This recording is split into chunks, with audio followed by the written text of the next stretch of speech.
estamos começando mais um programa Dois Pontos, aqui pela Repórter Nordeste TV, uma iniciativa do portal repórternordeste.com.br. Aqui do meu lado, a cientista social e escritora Ana Cláudia Laurindo. E sem perder tempo, vamos conversar a respeito de alguns assuntos que estão circulando pelas redes sociais, como, por exemplo, o ministro da Economia, Paulo Guedes, vai anunciar 3 ou 4 grandes privatizações no Brasil. Este anúncio será entre 30 e 60 dias.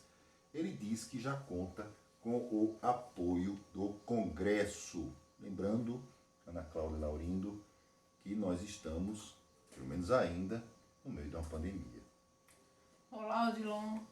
Lamentavelmente, nós estamos no meio de uma pandemia, neste pandemônio que tem sido o governo Bolsonaro.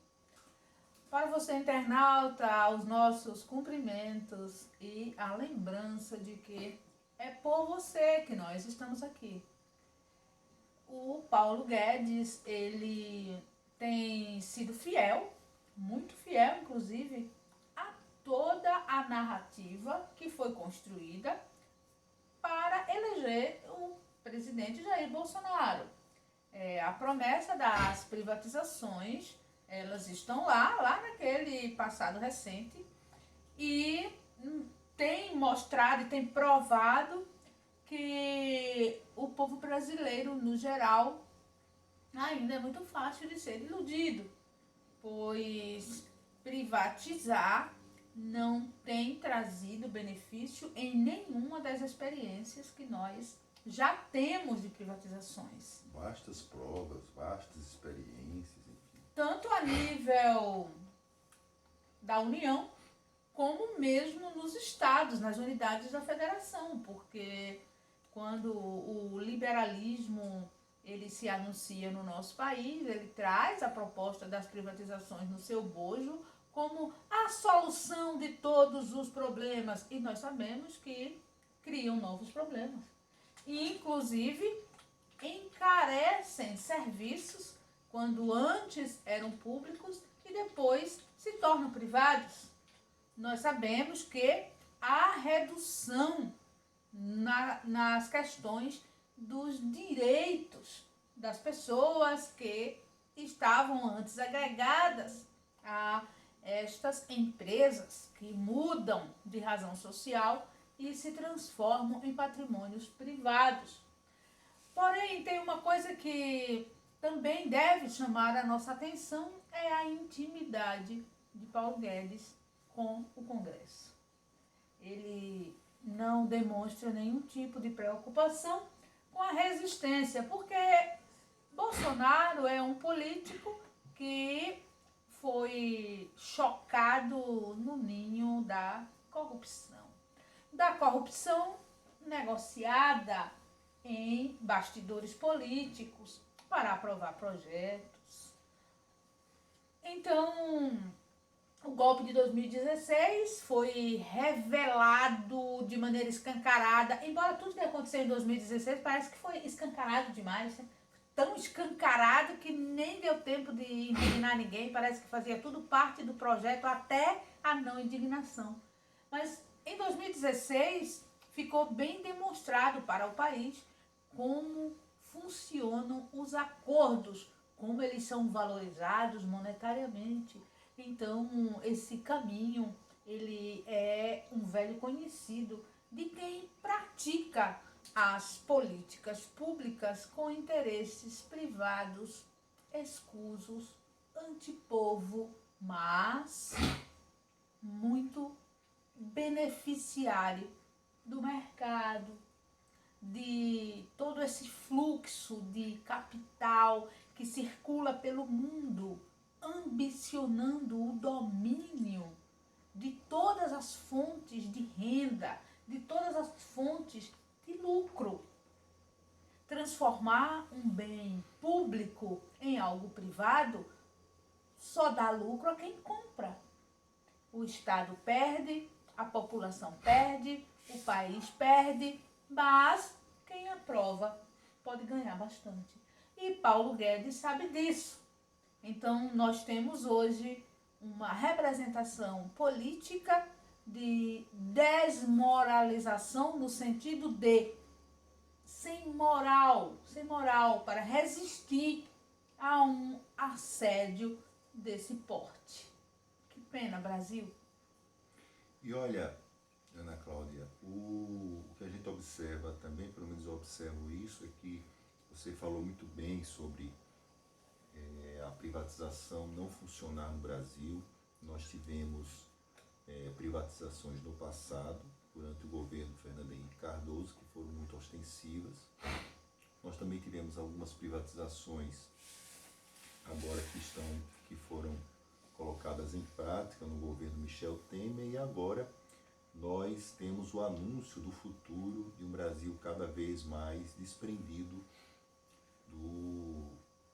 do Estado em alguns setores. O Brasil é um dos países mais desiguais do mundo, então a não presença do Estado em alguns setores se torna muito dramática para que se encontre soluções alternativas para que esses serviços, no caso públicos, eles possam atender mais e mais pessoas. Nós, por exemplo, temos as privatizações que foram realizadas no setor elétrico brasileiro, em que houve um aumento escancarado do valor da energia elétrica, mas o serviço oferecido para a população é cada vez pior, cada vez com a qualidade mais baixa. Então, o Brasil, aos poucos, vai se tornando esse paraíso do lucro, o lucro pelo lucro, o lucro ostensivo em cima de um serviço que se oferece, é um serviço muito ruim. O programa Luz para Todos, por exemplo, que foi ofertado durante o governo do PT, governo do ex-presidente Lula, ele conseguiu levar a luz para muitas comunidades, inclusive comunidades rurais, distantes, enfim, diminuindo essa situação de muitas comunidades viverem no apagão, como se estivessem ainda nos séculos 16 e 17, e essas comunidades começaram a receber luz. E essas comunidades começaram a receber luz exatamente por causa do setor público, que investia no poste e nos fios para se chegar à energia elétrica na região. Não se espera que as empresas possam fazer esse tipo de situação, porque a empresa ela tem uma preocupação, e a preocupação é o lucro, salvo que se a empresa fosse subsidiada para poder realizar esse tipo de trabalho, o que não é o caso. Mas, então, nós observamos que a gente vai ter uma grande agenda de privatizações no Brasil. Nós já tivemos a experiência do setor elétrico, Alagoas, Maranhão, enfim, ser privatizado, as notícias não são as melhores, e a tendência é que outros setores possam continuar a serem privatizados, etc., e a gente não vai ter a melhora dos serviços públicos, não vai haver melhora na saúde, na educação, como se diz que o dinheiro dessas empresas, da venda dessas empresas, servirá para poder resolver alguns problemas pontuais na saúde, na educação. Esse tipo de discurso já não funciona. É história da carochinha, história para boi dormir. Mas, enfim, nós ficamos aguardando que exista pelo menos uma mobilização para se barrar esse tipo de estratégia, cujo argumento, com sinceridade, não pega mais. E se dizer que é privatizar para melhorar o serviço, quando não melhora.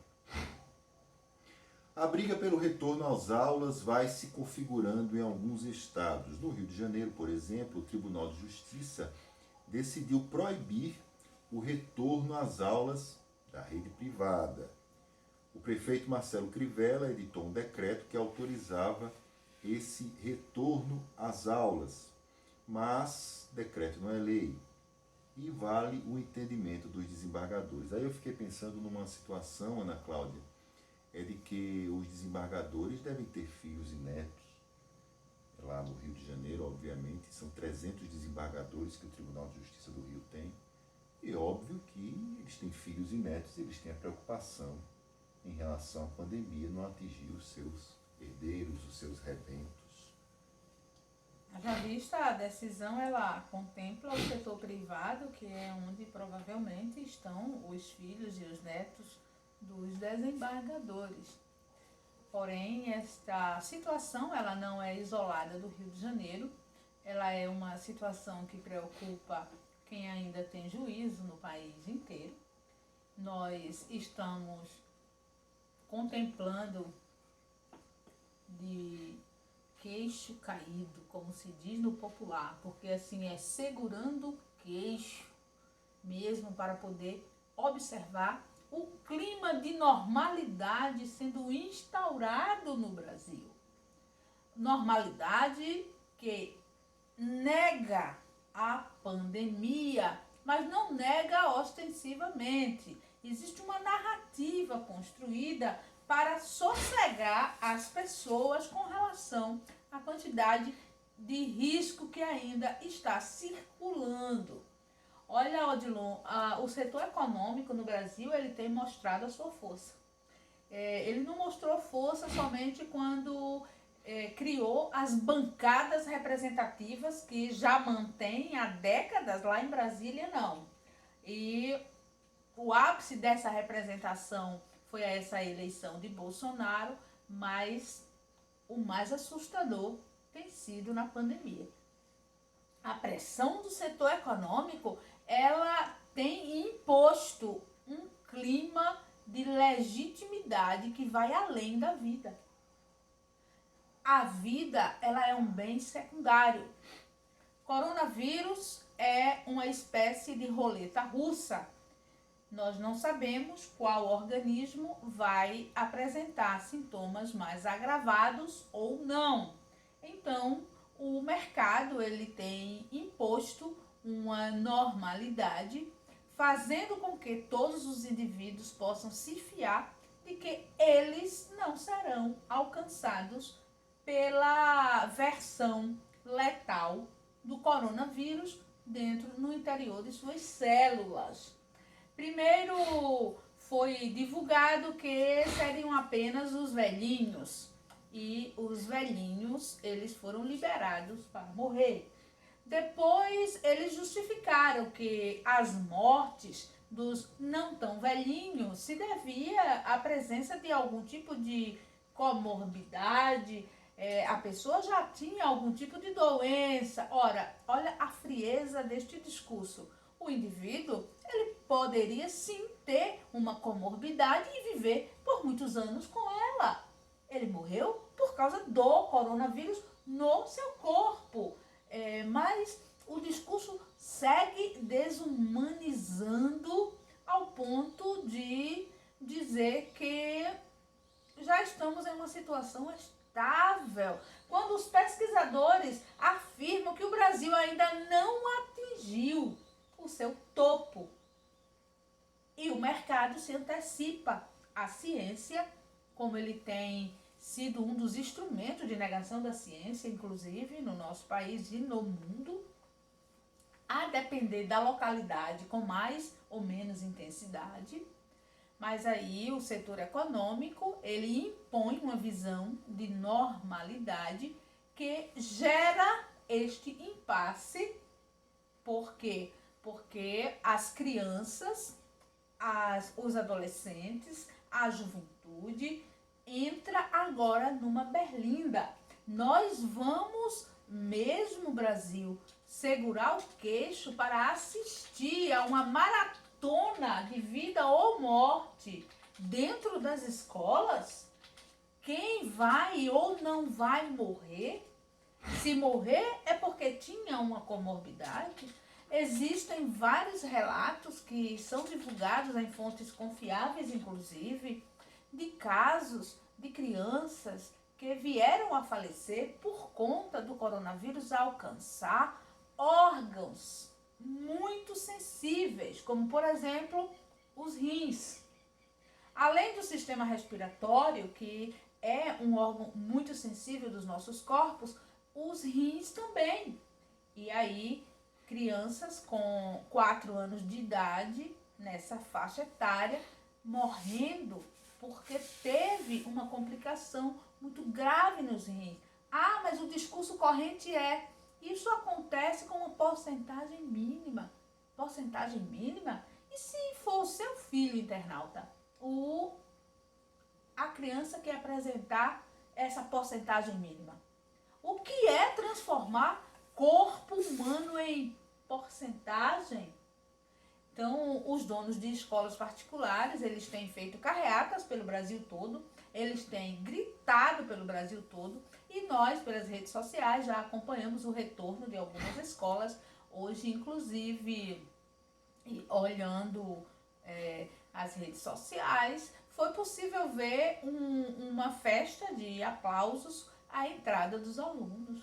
Professoras, todas devidamente separadas e aplaudindo a entrada daqueles alunos. Ou seja, tem pais brasileiros que estão sim enviando já os seus filhos para as escolas. Este não é mais um debate que se perde no campo da opinião, ele já é concreto, já passou da etapa do debate, já existem escolas abrindo, já existem crianças indo, e o país ele vai se deixando envolver pelo canto da sereia do setor econômico. Eu não deixaria meu filho ir. Eu não tenho mais filhos na escola, inclusive não tenho mais nem na universidade, eles já estão formados. Mas eu tenho neta e ela não vai. Ela não vai porque perder o ano letivo é algo recuperável. Mas perder a vida, ficar sem as nossas crianças por uma razão evitável, vai além do que o bom senso diga.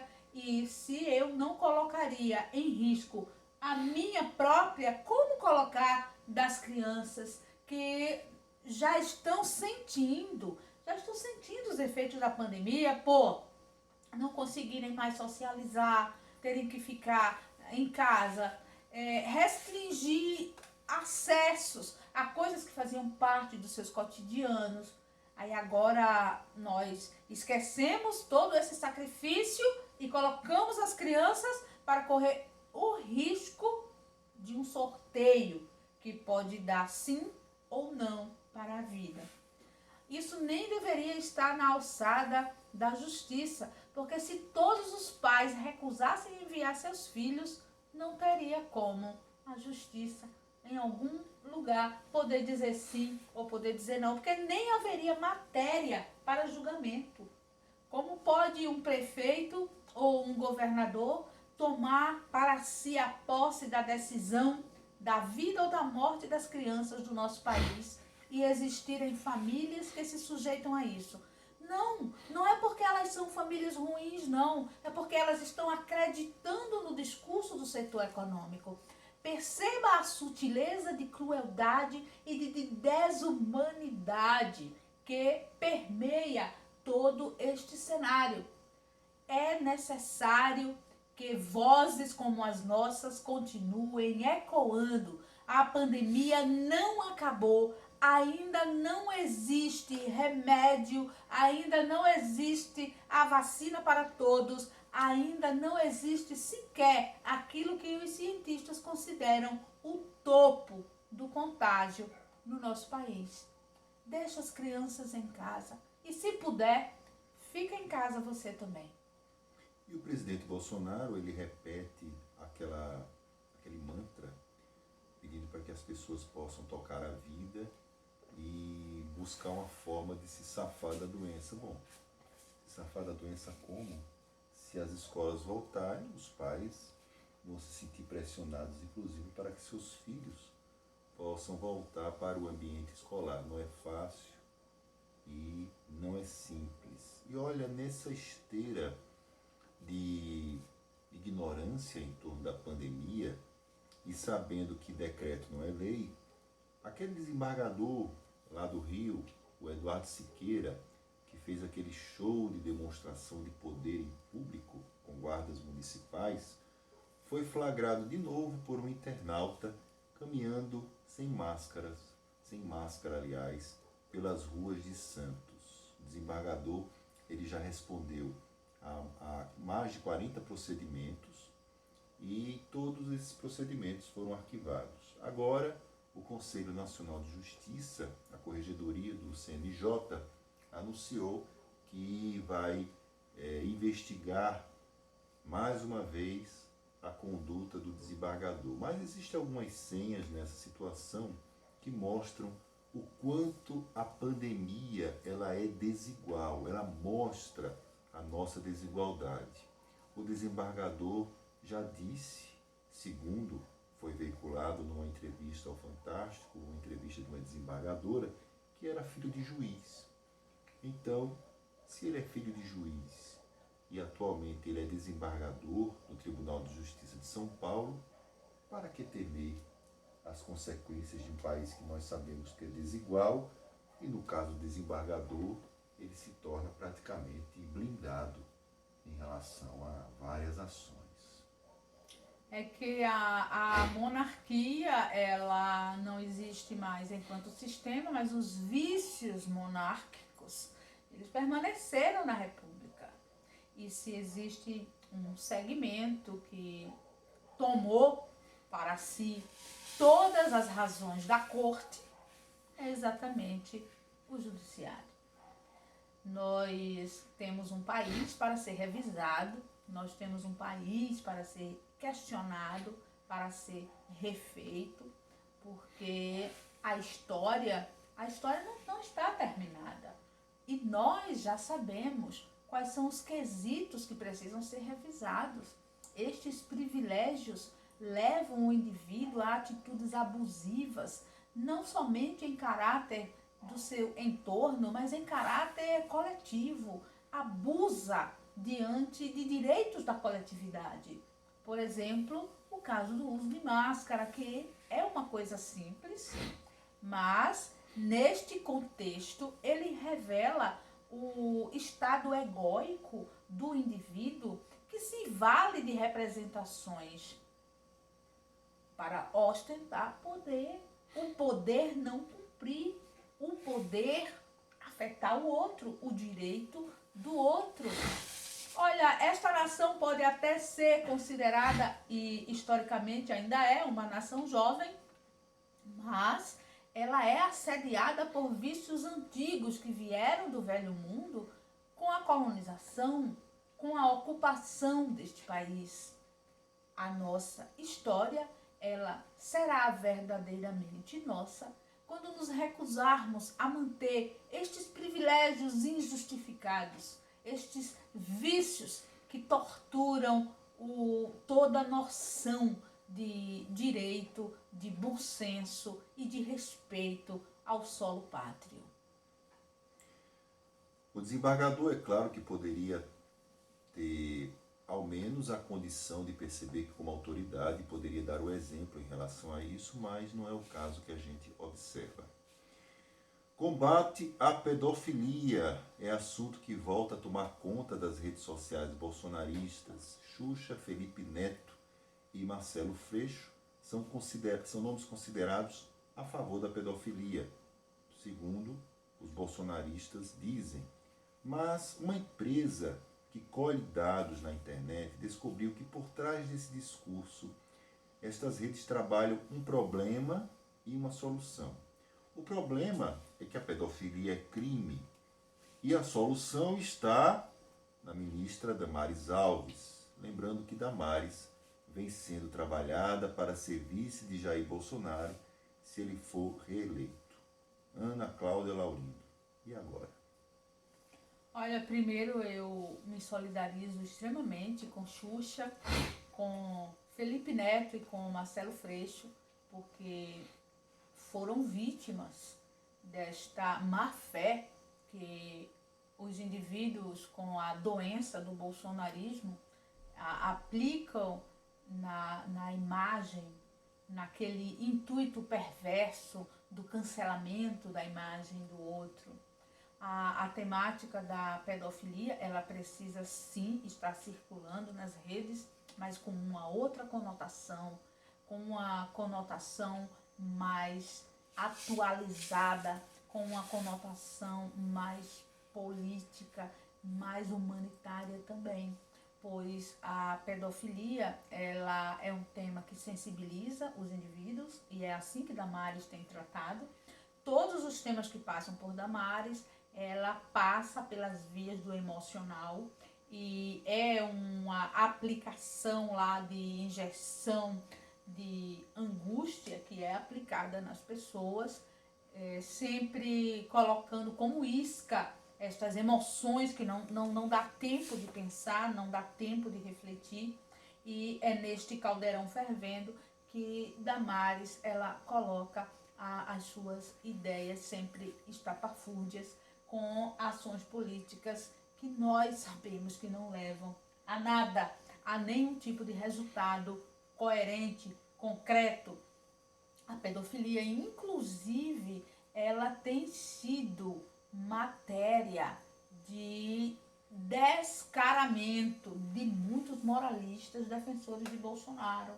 Se você procurar nas informações de fontes seguras, você vai encontrar, internauta, muitos apoiadores de Bolsonaro sendo investigados por pedofilia. Isso quem está dizendo não sou eu, são as notícias que circulam. E aí nós vamos fazendo um círculo no rostinho de cada um e, na maioria dos casos, bolsonaristas.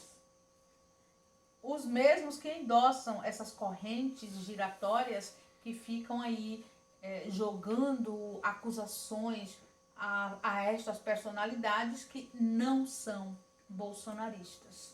São pessoas muito conhecidas, são celebridades, mas não aderem a Bolsonaro. Damares, ela tem se revelado extremamente inapta a assumir e fazer funcionar a pasta onde está, porque transforma tudo o que Damares toca, Damares transforma em aberrações. Ela puxa para o lado da moral mais doente que existe e no final das contas não sai política nenhuma. Porém, Odilon, Damares, ela se projeta, ela projeta um estilo de fazer política com bizarrice e ela é um dos ancoradores seguros das políticas bolsonaristas, porque com o seu carisma de pastora, Damares percorre o país e outros países. Ela tem a condição de não se deixar sequer abalar pela rejeição. Ela é rejeitada e age como se não fosse. Ela consegue ter um nível de teatralidade que faz com que leve adiante os projetos mais inconsequentes e sem nexo que ela possa encampar. Então, discutir, debater as questões necessárias sobre pedofilia, por certo, não é algo que as redes bolsonaristas e nem a ministra Damares esteja qualificados a fazer. É necessário que a sociedade brasileira ela derrube esse tabu e comece a se interessar em fazer um debate coerente, um debate sério, um debate onde a vítima seja ouvida e as denúncias infundadas, as acusações com vistas a cancelar reputações, elas sequer possam encontrar eco. Pedofilia é um crime grave que abala vidas e histórias e não merece ser temática das brincadeiras de mau gosto da Damares. Olha, esse tema da pedofilia é interessante como ele consegue agregar tanta gente, principalmente nas redes sociais. Agregar, claro, pela repulsa que o tema se coloca e pelo viés religioso ao qual o Bolsonaro, principalmente o Bolsonaro, consegue levar o tema ele leva para a questão religiosa e ao mesmo tempo fica nessa discussão que existe em relação a o que é moral, o que não é moral, e ao mesmo tempo mentindo descaradamente, dizendo que a esquerda defende a descriminalização da pedofilia no Brasil, quando não existe nenhum projeto em tramitação no Congresso Nacional que defenda o absurdo que é a pedofilia. Mas ele tenta associar, é claro, a esquerda também em busca de capital político, para tentar mostrar que esse é o grande problema do Brasil, mas para um país que enfrenta tantos problemas, na complexidade que nós estamos vendo, você descobrir formas de despistar a atenção da população, isso soa até muito peculiar. Porém, é necessário que retomemos esta análise das acusações que Bolsonaro e sua trupe costumam dirigir à esquerda, sempre em benefício da cegueira do eleitor brasileiro para manter o seu núcleo de domínio sobre as suas ordens. Bolsonaro não estimula ninguém a raciocinar, sempre a odiar compulsivamente. Isso é um investimento na cegueira, porque este movimento, sempre coordenado pelos seus representantes, seja nas camadas religiosas ou não, faz com que aqueles 30 e alguns porcentos que o apoiam continuem ali firmes como base, cheios de ódio pela esquerda e um ódio insuflado de maneira pensada, de maneira calculada, de maneira organizada. Então, internauta, os que odeiam a esquerda por conta das acusações de Bolsonaro ou dos seus seguidores, eles, na verdade, odeiam uma vítima de um projeto, porque a esquerda, ela é grande e é diversificada, mas em nenhuma das suas brechas existe apoio a crimes, seja ele qualquer crime. Não existe apoio a crime, existe contestação a crime, denúncia de crime, luta e embate contra crimes. A esquerda, ela é ampla, ela é dividida, ela é diversificada, assim como a direita também o é. Mas nem na direita, nem na esquerda, nós conseguimos vislumbrar projetos que apoiem abertamente a pedofilia ou nenhum outro tipo de crime com essa conotação de ódio. Mas Bolsonaro, ele faz questão de direcionar o ódio do Brasil a uma camada, a um segmento. Este segmento ele chama de esquerdista, comunista, vermelho. E isto tem sido a estratégia de manutenção da sua base. Olha o desrespeito desta ação por você, por mim, por nós, brasileiros, eleitores, cidadãos. Nós não merecemos este reinado de mentiras. E isso não é uma defesa romântica e nem apaixonada da esquerda, não. Porque quando cabe crítica à esquerda, nós fazemos a crítica, nós fazemos a análise. Mas nós somos pessoas que ainda conservamos uma ética civilizatória que nos transforma em cidadãos que lidam com a verdade para analisar o correto ou o incorreto, o que ajuda, o que atrapalha, em cima de fatos reais, não de projeções de má fé. Esta história da pedofilia é somente uma delas. Olha, Ana, eu gostaria de, antes de a gente poder, faltam alguns minutos ainda para poder encerrar o programa, mas eu queria novamente levantar esse assunto, porque ele sempre é muito interessante a respeito do dossiê do setor de inteligência do Ministério da Justiça sobre os policiais antifascistas e 4 pessoas consideradas de formadores de opinião. Essa história do antifascismo é muito interessante porque o Bolsonaro sabe, os bolsonaristas sabem que nas polícias é onde está chocando o ovo do bolsonarismo. Aliás, esse ovo já chocou e se espalha. E ao mesmo tempo, os policiais antifascismo, eles estão conseguindo percorrer esse discurso com muita facilidade.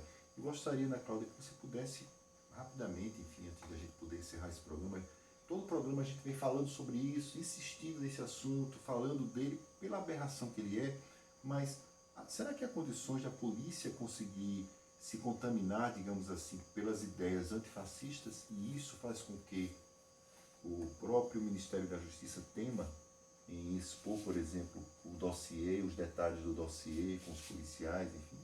Eu acredito, Odilon, que a sociedade brasileira ela começa a ter uma dívida com os policiais antifascistas. A sociedade brasileira precisa demonstrar apoio a estes policiais. Porque, olha, o risco que eles correm ao assumirem este posicionamento frente aos fascistas, porque os fascistas se tornaram normais dentro da alçada de governo bolsonarista e antifascistas, uma coisa tomada a condição de crime e de infração. Estes policiais, eles são hoje os defensores de uma polícia limpa, de uma polícia que se pauta pela lei, pela legislação, pelas orientações formais do nosso país. Então, é necessário olhar para o caso deles, acompanhar, demonstrar apoio sempre que possível, porque a força dos policiais antifascistas ela é temida justamente porque pode abrir caminho para que outros setores organizem esta demanda, e esta demanda ela vai crescer. Muitos outros setores irão também, porque assim como os policiais antifascistas, eles não aceitam ser confundidos com policiais fascistas, existem também setores das igrejas no Brasil que estão em um movimento antifascista. Nós temos evangélicos antifascistas, nós temos religiosos antifascistas, nós temos fóruns agregando entidades religiosas que estão recusando ser confundidas com bolsonaristas. Justamente por quê? Porque o fascismo é anti-vida, é anti-liberdade e é anti-cidadania. Os policiais antifascistas, eles merecem o nosso apoio. E olha, com essa mensagem de Ana Cláudia Laurindo, nós estamos encerrando o nosso programa Dois Pontos, aqui pela Repórter Nordeste TV, uma iniciativa do portal repórternordeste.com.br. Curte e compartilhe os nossos programas aqui na nossa TV e chama os amigos, enfim, para que a gente possa sempre continuar esse processo de crescimento do nosso projeto, levando aí para outras paragens essas nossas iniciativas. Muito grato a todos e até a próxima.